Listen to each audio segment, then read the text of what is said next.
গৌৰীপুৰ গৈবজাৰত বিধ্বংসী অগ্নিকাণ্ড, প্ৰায় 50 লক্ষাধিক টকাৰ সামগ্ৰী ক্ষয়ক্ষতি।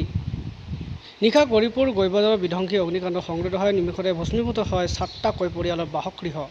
মনিউল হক, মফিজুৰ ৰহমান, জাহিদুল হক, কাছিম আলী, আজিজুৰ ৰহমান, কাশমা বেৱা, মঞ্জুৰ আলী আৰু শ্বহিদুৰ আলীৰ বাসগৃহ সম্পূৰ্ণৰূপে ভস্মীভূত হৈ যায়।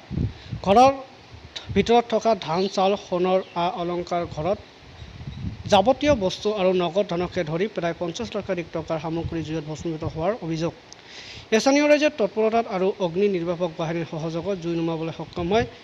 গেছ চিলিণ্ডাৰৰ পৰা জুইৰ সূত্ৰপাত হোৱাৰ সন্দেহ প্ৰকাশ কৰিছে স্থানীয় ৰাইজে।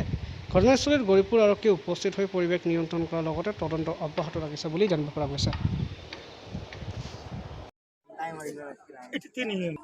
স্যার একটা ঘর আগুন লাগছে, আগুন লাগার পর হ্যাঁ 6-7টা ঘর একদম কমপ্লিট একদম ধ্বংস হয়ে গেছে। যা কাগজপাতি টাকা পয়সা সম্পূর্ণ একদম ধ্বংস হয়ে গেছে। কোন ঠাই হয় এখন?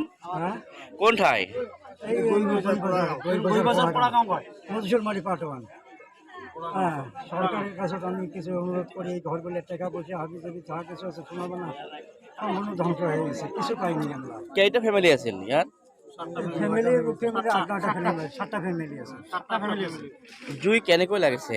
কেনেকৈ লাগিছিল এটা কোনো জানা নাই আমার। কিমান টকাৰ সম্পত্তি হ'ব মানে?